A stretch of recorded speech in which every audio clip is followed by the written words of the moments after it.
wanted to ask questions more from your experience in undergrad, because that's my experience. I was a member of Gamma chapter as well. But what attracted you to the chapter from the beginning? What made you want to join AKA? Well, I didn't have any family members in there, but it was, I don't know, it was the thing to do, and I wanted to belong. Yeah, that's understandable. Were all of the black women on campus a part of AKA, or? Delta's had a chapter here too. Okay, so, and you said you started in 1931 is when you first went? Okay. Well, that's when I graduated from high school. Okay. So what made you choose AKA instead of Delta? Well. Is that a leading question or what? Well, one thing, it was more popular. Okay. No, I didn't know much about the Deltas at that time. Okay. But AKA was it. Okay. Did they get along with each other? Did the Deltas and the AKAs get along? I suppose they did. The AKs had a house on Stoughton Street, on the corner of Stoughton and Goodwin, and they had a house mother, Mrs. Hardison. I tried to think of her name yesterday and couldn't, and today it came to me. Okay.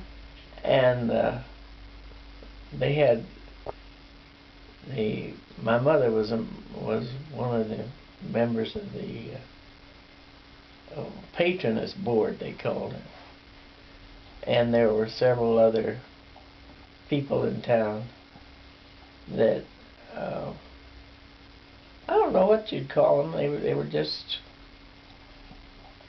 sort of in between the community and the sorority, and did some things for them.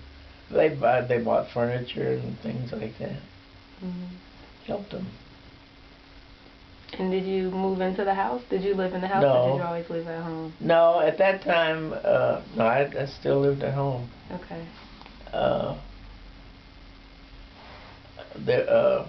That was one of the other people the women who were not members of the sororities, lived in the community, because there was no place to live on campus. Right. So everyone that lived in the house had to be an AKA first, or did they allow? Well, they allowed freshmen, of course. But that was with the idea that they would become members. Yeah, they would be members. Okay.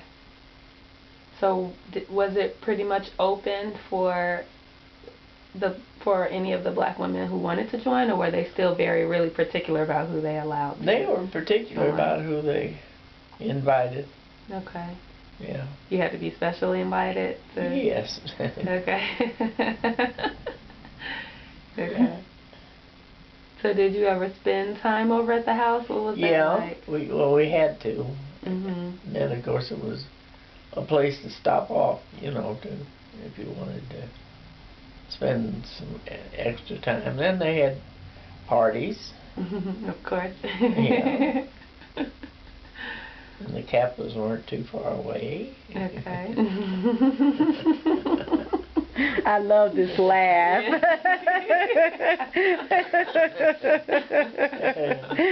We feel like you might be holding back a little bit. That's funny. It was nice. Okay. Did the chapters have really strong relationships with each other, like with the Kappas, and then the Alphas were here at that time too? It was mostly with the Kappas. Mostly with the Kappas. Yeah. Interesting. Yeah. That's really interesting. Why do you think that was? I don't know. They were some pretty nice guys. Okay. Interesting. So what's your most memorable experience as an undergrad with AKA?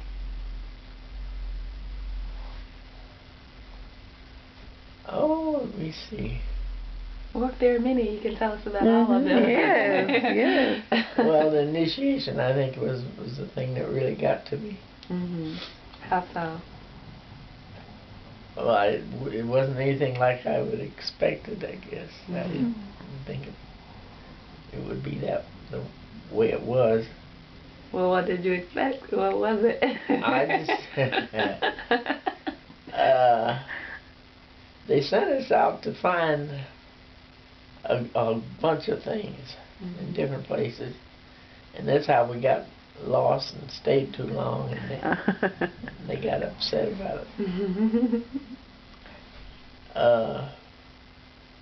But there was some prestige with it, you know, to be a member of the AK sorority that I didn't get to use elsewhere,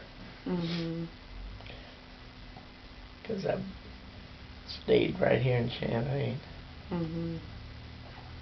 When I finished, I didn't want to leave home. I often wondered, I don't know whether I was too chicken to leave home, or I really did want to prove that you could find a decent job here in Champaign. And I did, after being a maid for about a year in Newman Hall. Okay. You did that while you were still in school, or when you graduated? When I graduated. Degree in one hand, and mop in the other. Wow. But my parents had sacrificed for me to go to school. I wanted to try to help pay them back. Definitely. So the first job I could get, I took. Yeah. But it was only about a year, a little over a year. And then I got the job at, Recreation. Okay. Interesting. Did any of your children, I know you have a son, I think I've met. 2 sons. 2 sons. And you have a daughter, your third child. Did any of them join a Greek letter organization? No, they didn't. The boys went to school here.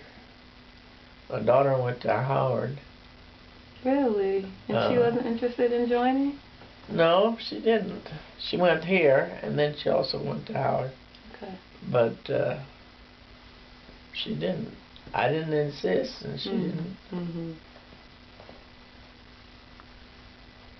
So when you, going back a little bit to talking about Epsilon Omega, when you left the chapter because you were disappointed in how they used the money from the scholarship ball. That's an awful thing, isn't it? You said, okay. But you said that you later on felt like it wasn't what made you at that time when you felt like it wasn't a good reason to leave. Why didn't you decide to become active again at that time? Well, I was busy raising my children, that and work, and my home and all that together just wasn't as much as I could handle. Sorry. Do you feel like the chapter in undergrad, do you feel like it helped you at all? It helped your undergraduate experience, or was it just kind of... It was a good personal experience, yeah. Okay. Very good. Was the chapter really big at that time, or how many people were in the chapter, like a roundabout? Oh, I don't know. Because it was a house, and they lived in the house. And it was it had an upstairs. I don't think it would be over 10 or 15. Okay. Yeah. Did you feel like it was more challenging for you to be engaged in the chapter because you didn't live in the house and you lived in the community? It was challenging because I lived in the community. Okay. So what about that made it more challenging?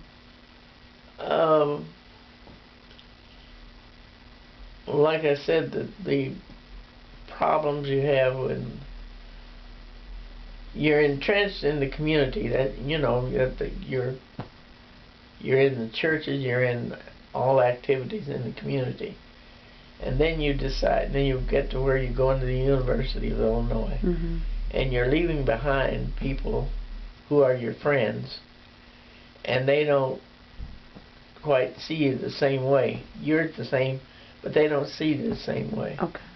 So it makes or it did make a problem. I don't know that. I don't think that. I'm sure that wouldn't happen today, because it was to go on to get an education was a little different at that time than it is now. Now you either have it, you better have it. So it was. In fact, when I first went to Douglas Center, I had problems because they advertised for somebody with a degree, and the people that were working there were WPA, Works Progress Administration, and they were hired federal employees. And so when they hired me, they were hiring somebody with a degree. Well, I had the degree, and had no idea what recreation was about. Well, I had some, because my degree was in sociology and psychology, and they were told that they were to teach me the recreation program. Well, you know how they felt, and I know how I'd feel, that way. So I wasn't accepted very well in the beginning, and then too, I lived on the other side of the tracks in South Champaign. So and then they had a breakfast. They had breakfast there at the center, and I had already eaten. That was the first when I first went there. And so then they said, well, she wouldn't even eat with us. So boy, I really. But I had to learn how. It was good, because I had to learn how to get along with people, and that taught me. And did you ever get, or did any of the sorority members, once you started working at the community center, did they maybe do any projects or programs or anything at the center? There wasn't that close enough relationship between that. Okay. And between the two. Okay. Did the chapter do any programs or events at the time when you were in undergrad besides the parties? No. Not really.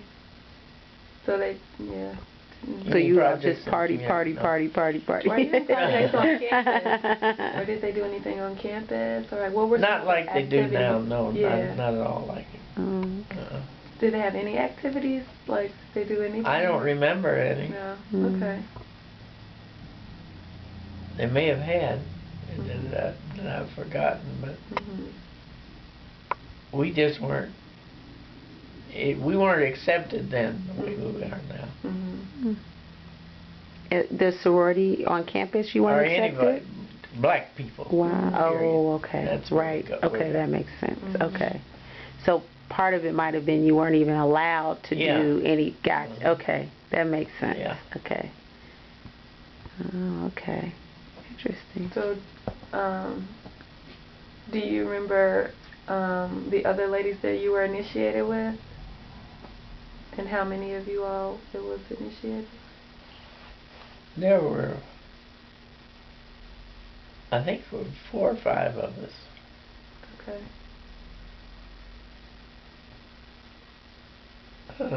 And right now I can't remember who they were. Okay. Because I was going to ask if you maintained a relationship with them after you graduated. Did you? I don't think any of them were local.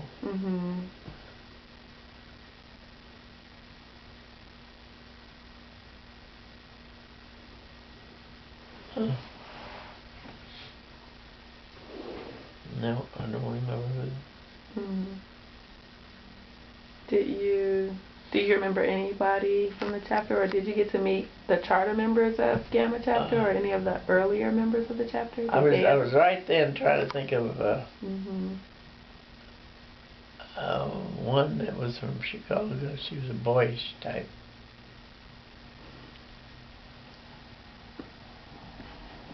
I can't remember her name.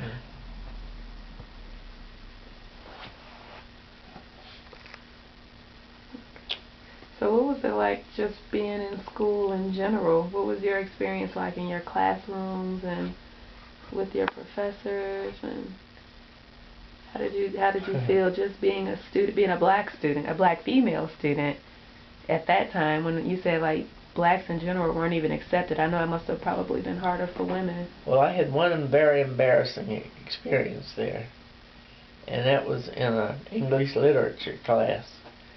The teacher was Mrs. Rapp, and the first day of class she had us stand around the room, everybody, in order to seat us alphabetically.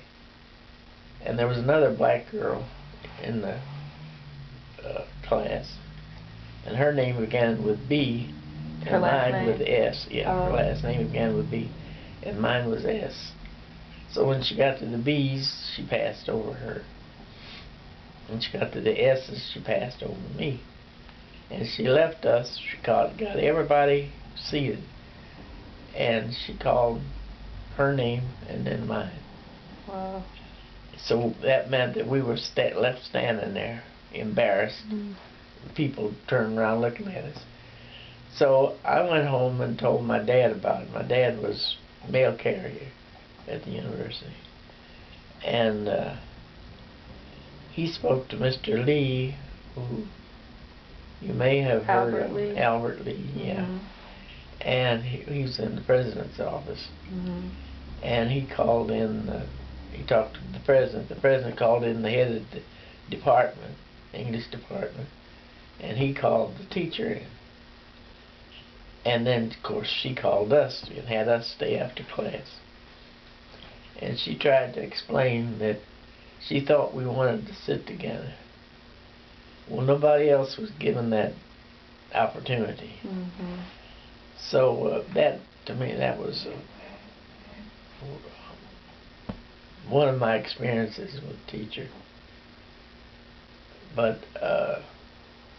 the other girl dropped the class, and I stayed in it because it was a requirement. But I managed to finish the year.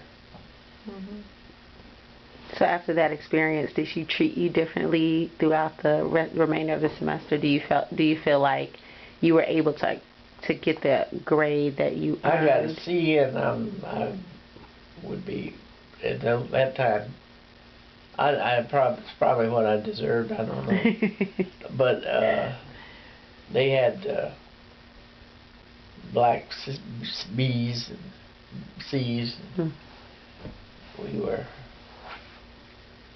Our grades were a little different. But that was one of my experiences. Of course, I'd been used to white teachers, so that part didn't bother me. So did you have some teachers that were really friendly toward you? Do you have really positive experiences with some professors? Yes. There was a male teacher in algebra of all things, and I got a B in it, so he was a good teacher. He was especially good. And then I had a Spanish teacher I took French in high school, and I went on I got into a French class at the university, and when I got in there, they were speaking French, nothing but French. Well, my French wasn't that good, so I dropped it and took Spanish. I got A in it. I mean, one of the few A's I got over there. So even though you weren't officially active with the graduate chapter, you said that you've attended several of the events over the years, being invited. I think I recall you being at least a few of our Founders Day events. Yeah. Can you think of an event that you've been to?